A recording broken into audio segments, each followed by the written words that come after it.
भय से मुक्त, हिंसा से सुरक्षित एवं इस बढ़ती हुई दुनिया का, इस उभरती हुई दुनिया का प्रभावी ढंग से सामना करने की क्षमता और दिशा मिली है। आज बहुत से कार्यक्रम हुए, बहुत सी परफॉर्मेंस दी गई, उन सभी में आज के इस देश के इस विश्व पटल के प्रत्येक क्षेत्र का मंथन किया गया, प्रत्येक क्षेत्र को इस मंच पर उतारा गया। पर एक क्षेत्र जो इस सभी क्षेत्रों में घटना घटना माना जाता है, उस क्षेत्र पर मैं अपने विचार व्यक्त करना चाहता हूँ, और वह क्षेत्र है शिक्षा का क्षेत्र। और शिक्षा के क्षेत्र में भी शिक्षक की भूमिका। शिक्षक वह व्यक्ति होता है जो उस हर व्यक्ति को बनाता है जो इस देश के निर्माण में, इस देश के विकास में अपना अमूल्य योगदान देता है। देश का प्राइम मिनिस्टर हो, देश का प्रेसिडेंट हो, राज्य का चीफ मिनिस्टर हो, या कोई आईएएस, आईपीएस या डीएसपी हो, हमेशा उन सबको बनाने का कार्य करता है उसका गुरु।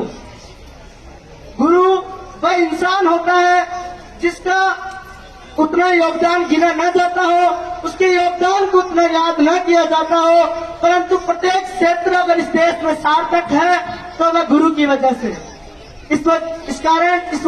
इसलिए मैं इस शुभ अवसर पर अपने गुरुओं के लिए कुछ कहना चाहता हूँ कि आदरणीय गुरुजन, हम सभी विद्यार्थी सदैव आपके आभारी रहेंगे, क्योंकि जिस तरह एक किसान बीज बोकर उसे फसल, उसे वटवृक्ष का रूप देता है, उसी प्रकार आप सभी गुरुओं ने हमारे जैसे कोरे पन्नों पर सफलता की सुनहरी इबारत लिखी है।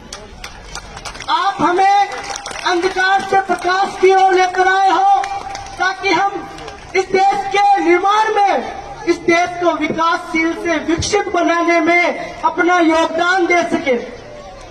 इन सब के पीछे शिक्षक का सिर्फ इतना सा स्वार्थ होता है कि जब कभी मेरा कोई शिष्य सफल होगा तो उसकी कहानी में एक किरदार और कुछ पंक्तियां मेरी भी होगी, और इसी स्वार्थ पर वह अपने संपूर्ण जीवन को इस क्षेत्र में समर्पित करता है।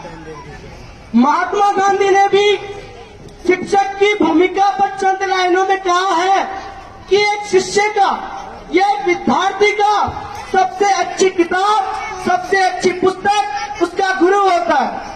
वह गुरु उसे किताबी ज्ञान के साथ साथ आपसी दुनिया का, आपसी परिवेश का एक अच्छा ज्ञान देता है, जिससे वह ये निर्णय कर पाता है कि किस परिवेश में मुझे किस तरह एडजस्ट करना है, किस तरह उसका मुझे अवलोकन करना है और किस तरह वहां कार्य करना है। कि मेरे हर टीचर के चेहरे पर एक नूर है, कि मेरे हर टीचर के चेहरे पर एक नूर है और ज्ञान का भंडार इनमें भरपूर है। अंत में मैं मेरे कक्षा 12 के छात्रों को, जो इस वर्ष कक्षा 12 और कक्षा 10 के छात्र छात्राओं को कहना चाहूंगा जो इस वर्ष बोर्ड परीक्षा में बैठे, कि हमेशा नई शुरुआत करने से पहले कभी न घबराएं, क्योंकि failure does not explain your potential. Failure कभी भी आपके पोटेंशियल को डिफाइन नहीं करता, आपकी योग्यता को डिफाइन नहीं करता। हमेशा नई शुरुआत करें, क्योंकि फेलियर अगर होगा तो आप हमेशा उससे सीख कर एक नई सफलता की इबारत लिखोगे कि खुल जाएंगे सभी रास्ते, तू रुकावटों से लड़ तो सही। कि खुल जाएंगे सभी रास्ते, तू रुकावटों से लड़ तो सही। हासिल होगी सभी मंजिलें, तू अपनी जिद पर अड़ तो सही, तू अपनी जिद पर अड़ तो सही। हमेशा अपने लक्ष्य का निर्धारण कीजिए और उस लक्ष्य के पीछे जुनूनी दिमाग के साथ इस कदर हावी हो जाए वो लक्ष्य आप पर कि आपको आसपास की चीजों से कोई मतलब न रहे कि कहाँ क्या चल रहा है। आपको आपका लक्ष्य दिखे और आपको उस लक्ष्य को पाने की तरफ लगन आपको रात को बिना सोने दे।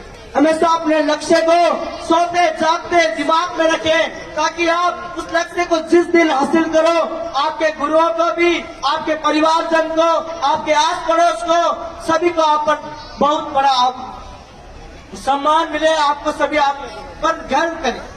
क्योंकि जब कभी मैंने इस चीज को अनुभव किया है, क्योंकि जब मैं उस क्षेत्र से आकर यहाँ मैंने 97% बनाई, तो मेरे आसपास के लोग, मेरा गांव इतना खुश हुआ कि जैसे किसी ने आईएएस आईपीएस का एग्जाम क्लियर कर लिया हो। मेरे गांव में मेरे गांव के जो सरपंच मुखिया होते हैं उन्होंने सब इतने खुश हुए कि जैसे उनके खुद के बेटे ने वो चीज हासिल की हो। हमेशा एक नई शुरुआत करें, नई शुरुआत के साथ अपने लक्ष्य को निर्धारित करें कि क्यों डरे जिंदगी में क्या होगा, कि क्यों डरे जिंदगी में क्या होगा, कुछ ना होगा तो तजुर्बा होगा। धन्यवाद।